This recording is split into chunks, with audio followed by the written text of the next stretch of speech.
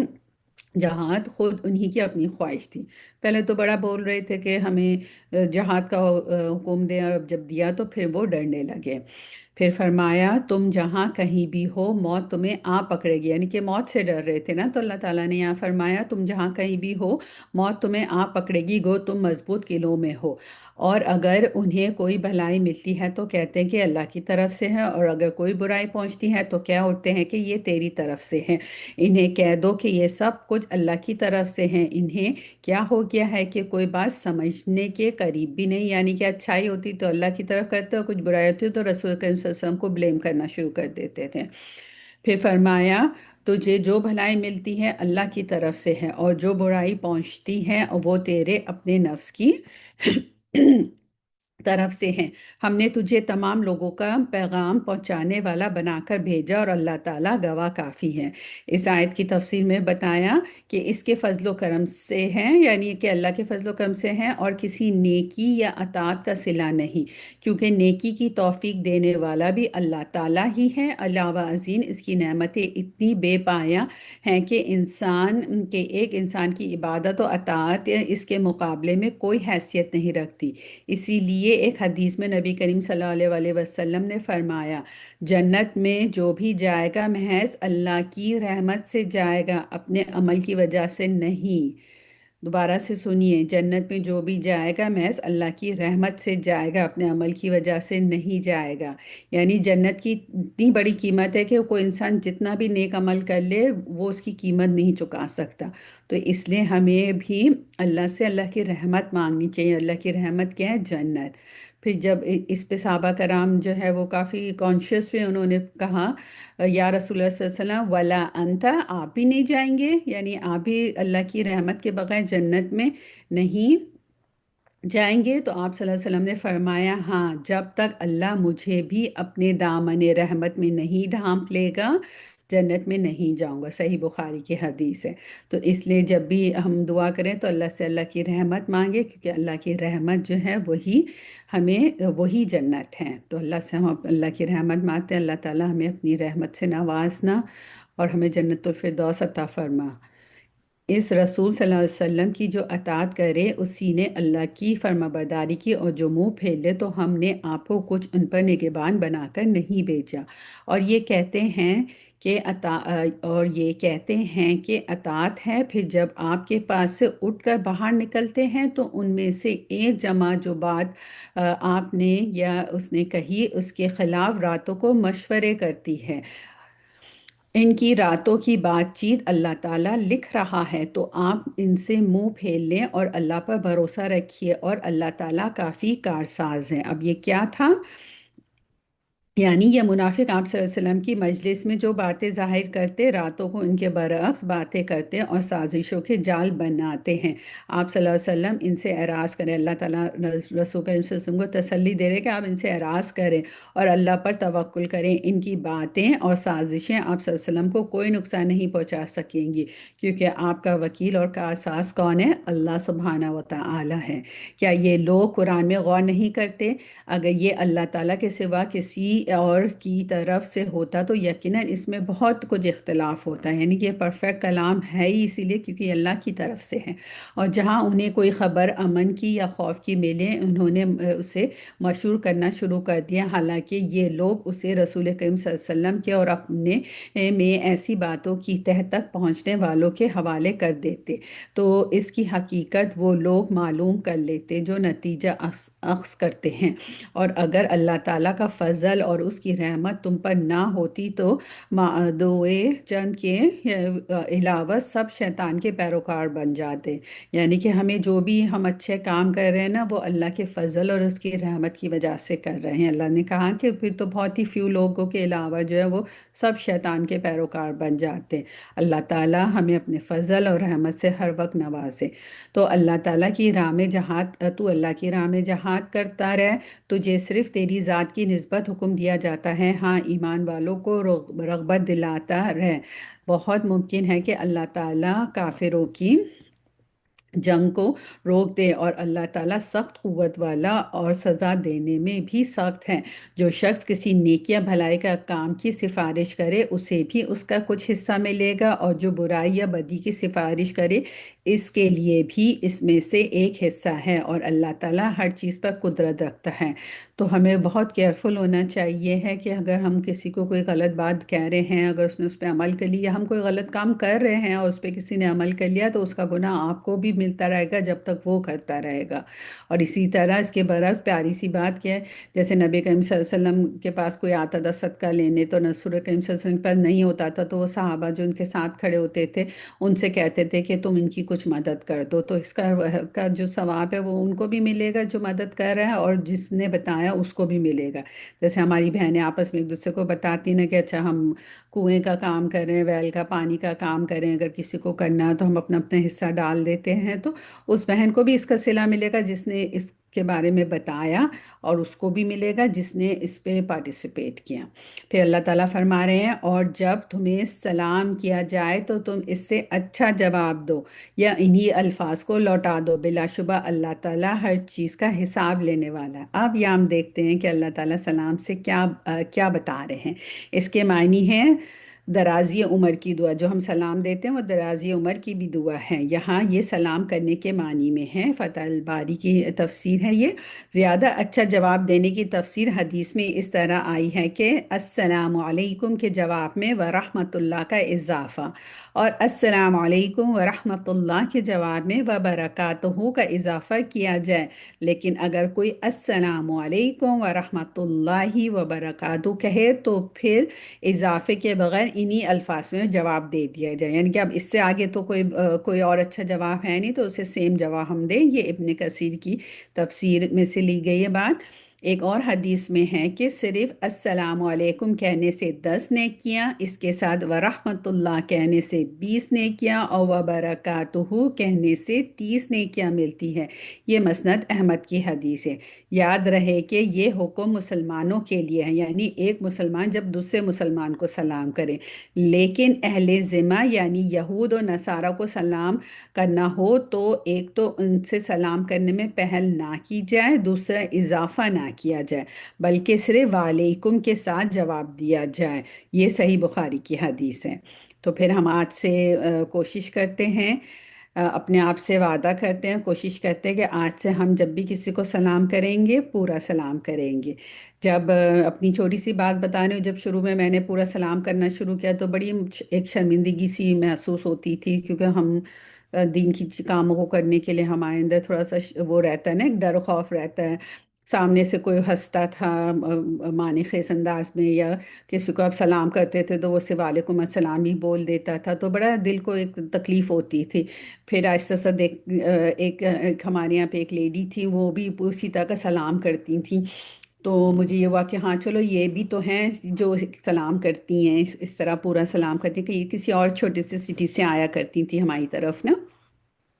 تو مجھے مجھے اتنی تسلی ہوئی نا کہ ہاں میرے جیسا اور بھی تو کوئی ہے جو ایسا سلام کرتا ہے۔ اب آپ دیکھیں کہ اس طرح سے سلام کرنے کا فائدہ یہ ہوا، آہستہ آہستہ اللہ نے دل کو مضبوط کیا کہ ہمارے آس پاس جو بھی لوگ ہیں وہ سب بھی اسی طرح سے سلام کرتے ہیں، یا ایٹ لیسٹ میں جن کو سلام کرتی ہوں، میری ساری دوستیں یا جو بھی مجھ سے سنتا ہے وہ سب اسی طرح کا سلام کرنا انہوں نے بھی شروع کر دیا۔ تو یہی وہی بات آ گئی کہ آپ جو اچھا کام کریں گے آپ کو دیکھ کے کرے گا، آپ کو اس کا ریوارڈ بھی ملے گا، اور پلس آپ جو سلام کے 3 درجے مکمل کریں تو آپ کو 30 نیکیاں ملیں گی، ایک نیکی 10 نیکی کے بجائے۔ ہمارا تو حال یہ ہو گیا تھا کہ ہم تو سلام کو بھی السلام علیکم اور اس طرح سے سلام اور بس یہ کہہ دیتے ہیں، ہم نے اس کو اور شارٹ سے شارٹ کر دیا، السلام علیکم کہہ دیتے ہیں۔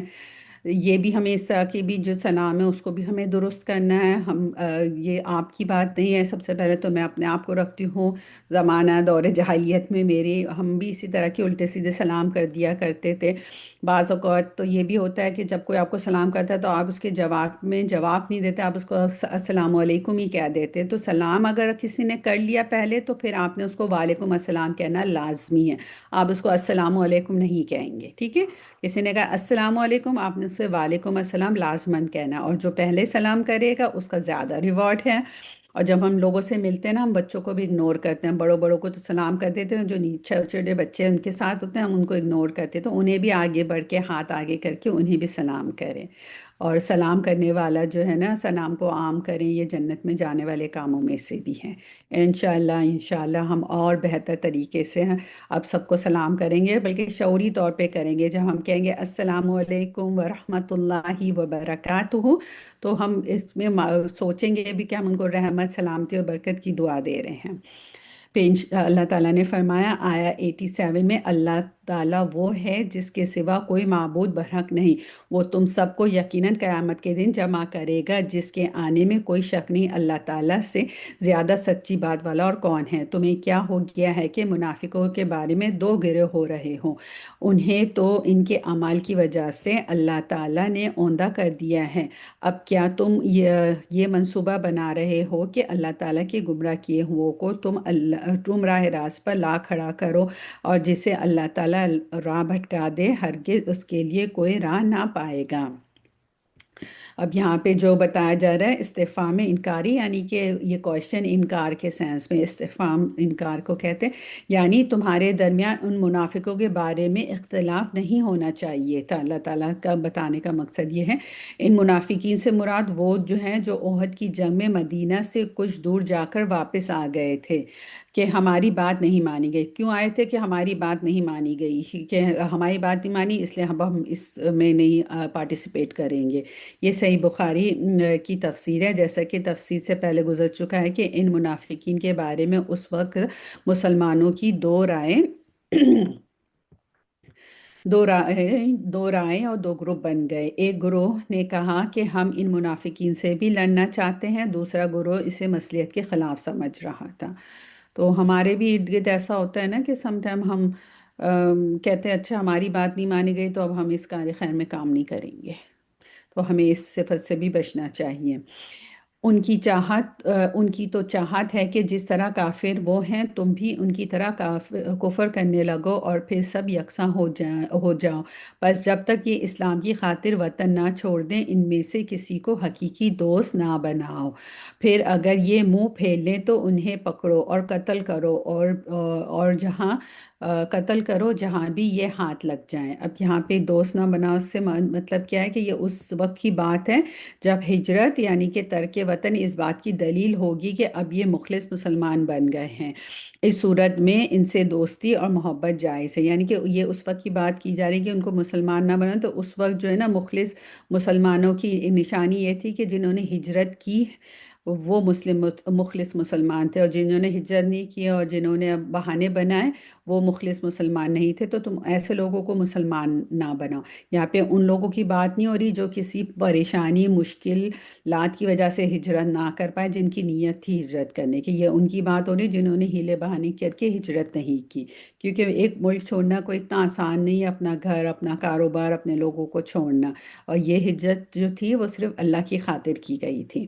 پھر آیا آیا نمبر 90 میں اللہ نے فرمایا سوائے ان کے جو اس قوم سے تعلق رکھتے ہیں جن سے تمہارا معاہدہ ہو چکا ہے، یا جو تمہارے پاس اس حالت میں آئیں گے کہ تم سے جنگ کرنے سے بھی تنگ ہیں اور اپنی قوم سے بھی جنگ کرنے سے تنگ ہیں، اور اگر اللہ تعالیٰ چاہتا تو انہیں تم پر مسلط کر دیتا اور وہ تم سے یقیناً جنگ کرتے۔ پس اگر یہ لوگ تم سے کنارہ کشی اختیار کر لیں اور تم سے لڑائی نہ کریں اور تمہاری جانب صلح کا پیغام ڈالیں تو اللہ تعالیٰ نے تمہارے لیے ان پر کوئی رائے لڑائی کی نہیں کی، یعنی کہ اگر انہوں نے یہ سب کام کر لیے تم سے صلح کا پیغام ڈال دیا تو پھر تم کوئی بہانے نہ ڈھونڈو ان سے جنگ کرنے کے لیے۔ پھر اللہ تعالیٰ نے فرمایا تم کچھ اور لوگوں کو ایسا بھی پاؤ گے جن کی بظاہر چاہت ہے کہ تم سے بھی امن میں رہیں اور اپنی قوم سے بھی امن میں رہے، لیکن جب کبھی فتنہ انگیزی کی طرف لوٹائے جاتے ہیں تو اوندھے منہ اس میں ڈال دیے جاتے ہیں۔ پس اگر یہ لوگ تم سے کنارہ کشی نہ کریں اور تم سے صلح کی پیشکش نہ کریں اور اپنے ہاتھ نہ روک لیں تو انہیں پکڑو اور مار ڈالو جہاں کہیں بھی پاؤ، یہی ہیں وہ جن پر ہم نے تمہیں ظاہری حجت عنایت فرما دی۔ یہ منافقین کی بات کی جا رہی ہے، تو اس میں اکثر مسلمان اور نان مسلم کہتے ہیں کہ دیکھو تمہارے قرآن میں لکھا ہے انہیں پکڑو جہاں بھی پاؤ اور پھر انہیں مار ڈالو۔ تو بیسکلی بات یہ ہے کہ ہمیں پتہ ہے کہ ہمارا سامنے کوئی نیبر ہے، وہ ہمارا خون کا دشمن ہے اور وہ ہمارے گھر آ رہا ہے ہمیں اور ہماری فیملی کو نقصان پہنچانے کے لیے، مارنے کے لیے، تو کیا ہم ہاتھ پہ ہاتھ رکھ کے بیٹھیں گے کہ ہم تو بہت ہی پیسفل مسلمان ہیں؟ نہیں، ہمیں ان کا مقابلہ کرنے کا کہا گیا ہے کہ تم ان کا پھر مقابلہ کرو، پھر انہیں ڈھونڈو اور انہیں مارو۔ ٹھیک ہے، تو یہ اس زمانے کی یہ بات کی گئی ہے، تو جس کو ہم لوگ اکثر غلط وے میں لیتے ہیں۔ 92 آیت میں اللہ تعالیٰ نے فرمایا اور کسی مومن کو دوسرے مومن کا قتل کر دینا زیبا نہیں مگر غلطی سے ہو جائے تو اور بات ہے۔ جو شخص کسی کو بلا قصد یعنی کہ بغیر ارادے کے مار ڈالے اس پر ایک مسلمان غلام کی گردن آزاد کرنا ہے اور مقتول کے عزیزوں کو خون بہا پہنچانا ہے۔ ہاں یہ اور بات ہے کہ وہ بطور صدقہ معاف کر دیں، اور اگر مقتول تمہاری دشمن قوم کا ہو اور وہ مسلمان تو صرف ایک مومن غلام کی گردن آزاد کرنی لازمی ہے، اور اگر مقتول اس قوم سے ہو کہ تم میں اور ان میں عہد و پیما ہے تو خون بہا لازم ہے جو اس کے کنبے والے کو پہنچایا جائے گا، اور ایک مسلمان غلام کا آزاد کرنا بھی ضروری ہے۔ پس جو نہ پائے اس کے ذمے 2 مہینے کے لگاتار روزے ہیں اللہ تعالیٰ سے بخشوانے کے لیے، اور اللہ تعالیٰ بخوبی جاننے والا اور حکمت والا ہے۔ یہاں پہ اللہ کی حکمت بتائی جا رہی ہے، کس کی؟ یہ قتل خطا کا، یہ قتل خطا کا جرمانہ بیان کیا جا رہا ہے کہ جو 2 چیزیں ہیں، ایک بطور کفارہ اور پھر استغفار، یعنی مسلمان غلام کی گردن آزاد کرنا، اور دوسری چیز بطور حقوق العباد کے ہیں اور وہ ہے دیت یعنی خون بہا۔ مقتول کے خون کے بدلے میں جو چیز مقتول کے وارثوں کو دی جاتی ہے وہ دیت کہلاتی ہے، اور دیت کے مقدار احادیث کی روح سے 100 اونٹ یا اس کے مساوی قیمت ہونا چاندی یا کرنسی کی شکل میں ہوگا۔ تو اگر آج کے زمانے میں کوئی دیت لیتا ہے تو اس کو لوگ کافی اس کو بھی طعنہ مارتے ہیں کہ دیکھو اس نے دیت لے لی، تو اس چیز کو بھی ہمیں سمجھنا چاہیے کہ یہ اللہ کا حکم ہے۔ پھر قتل خطا میں صرف دیت ہے، قصاص نہیں ہے۔ اس دیت کی مقدار 100 اونٹ ہے مگر معیار اتنا کڑا نہیں، یعنی کہ قتل خطا میں۔ علاوہ ازیں اس دیت کی قیمت سنن نبی داؤد کی حدیث کے مطابق 800 دینار یا 8000 درہم، اور ترمذی کی روایت میں 12000 درہم بتائی گئی ہے۔ اسی طرح حضرت عمر رضی اللہ تعالیٰ نے اپنے دور خلافت میں قیمت دیت میں کمی بیشی اور مختلف پیشوں والوں کے اعتبار سے اس کی مختلف نوعیتیں مقرر فرمائی ہیں، یعنی کہ جو انسان کا جو لیول ہے اس حساب سے فرمائی ہے، جس کا مطلب یہ ہے کہ اصل دیت 100 اونٹ کی بنیاد پر اس کی قیمت ہر دور کے اعتبار سے مقرر کی جائے گی۔ پھر فرمایا اور جو کوئی کسی مسلمان کو قصداً قتل کر ڈالے یعنی کہ انٹینشنلی قتل کر ڈالے، اس کی سزا دوزخ ہے جس میں وہ ہمیشہ رہے گا، اس پر اللہ تعالیٰ کا غضب ہے، اسے اللہ تعالیٰ نے لعنت کی اور اس کے لیے بڑا عذاب تیار کر رکھا ہے، اور آج کے دور میں ہم دیکھتے ہیں کہ لوگ کتنے قتل جو ہے وہ جانتے بوجھتے ایک پلان کے تحت کر رہے ہوتے ہیں۔ اللہ تعالیٰ سب کو اپنی حفاظت میں فرمائے، دوزخ سے بچائے۔ اے مسلمان، اے ایمان والو،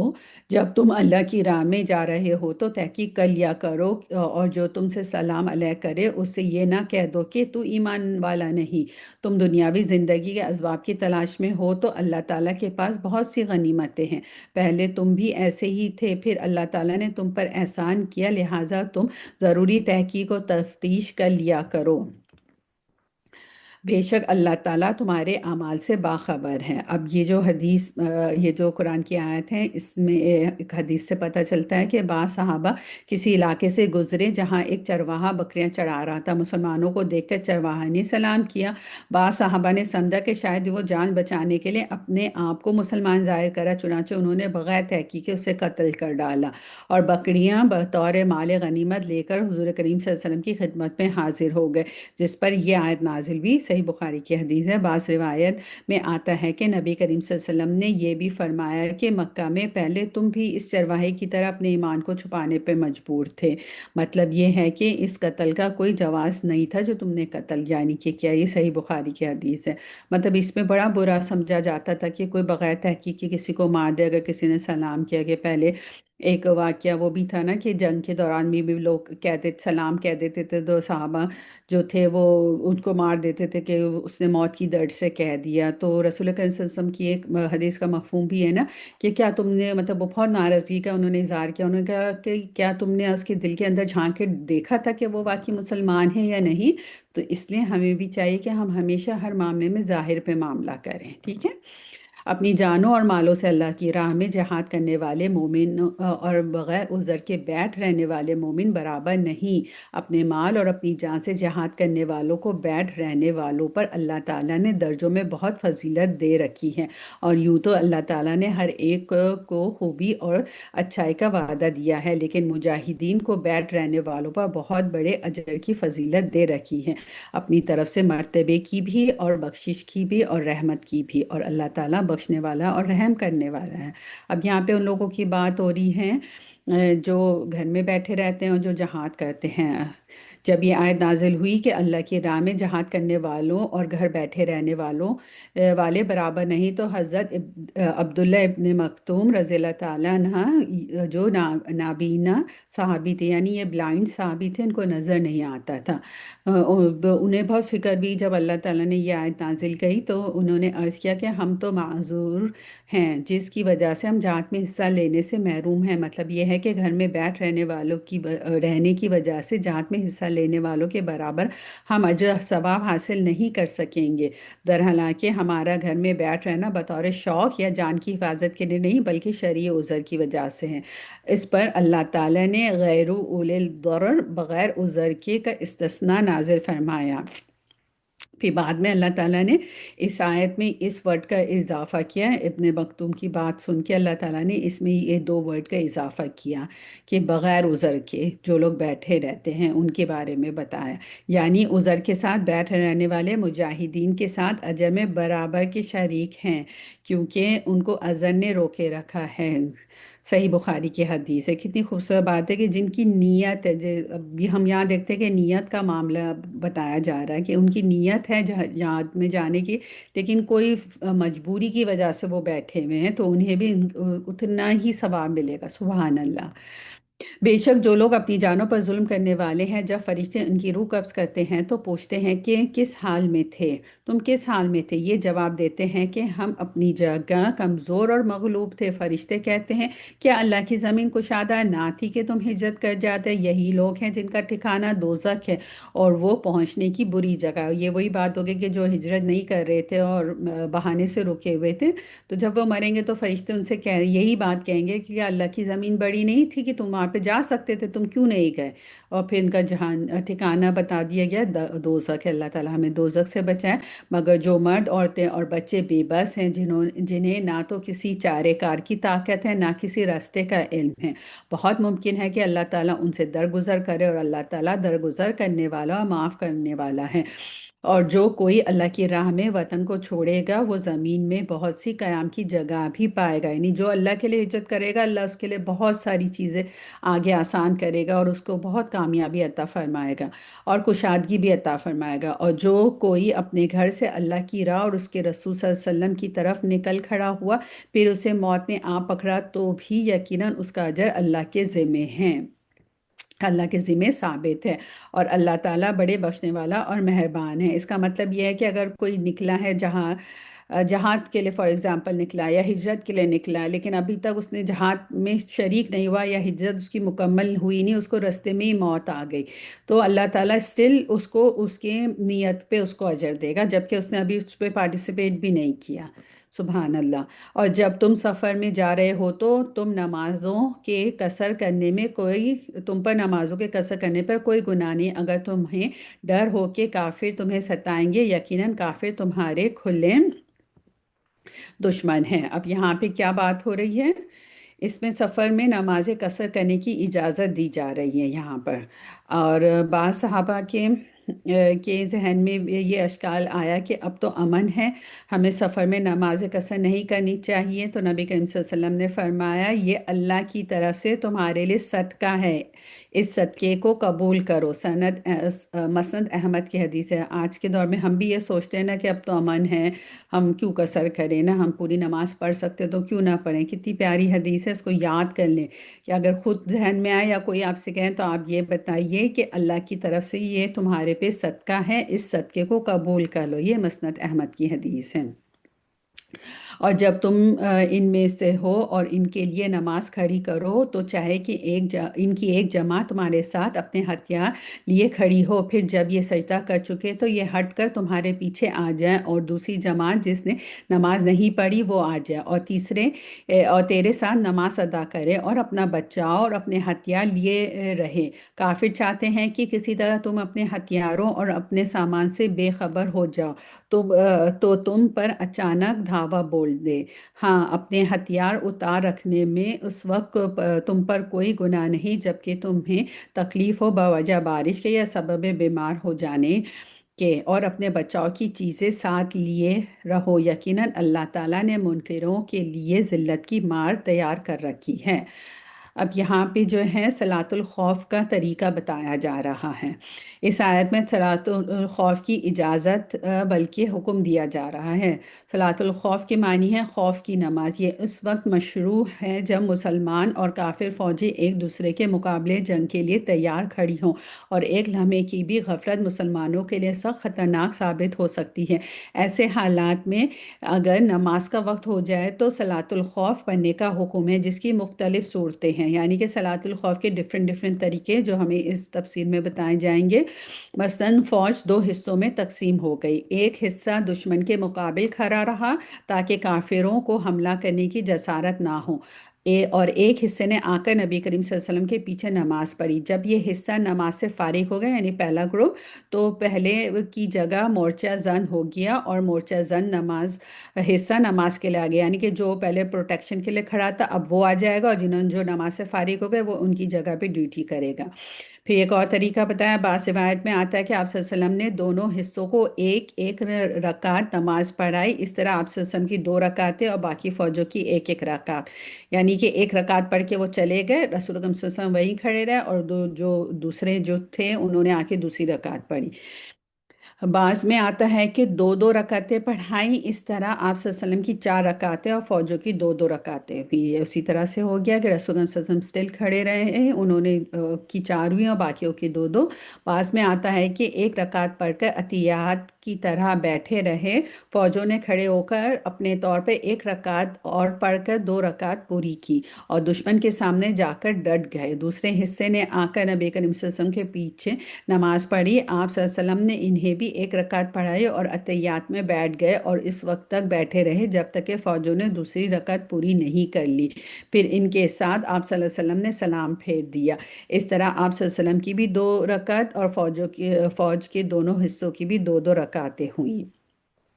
تو اس کو پڑھ کے آپ کو یہ نہیں لگتا کہ نماز کی کتنی بڑی فضیلت بتائی گئی، کہ نماز تو کسی حالت میں ہمیں چھوڑنی ہی نہیں ہے،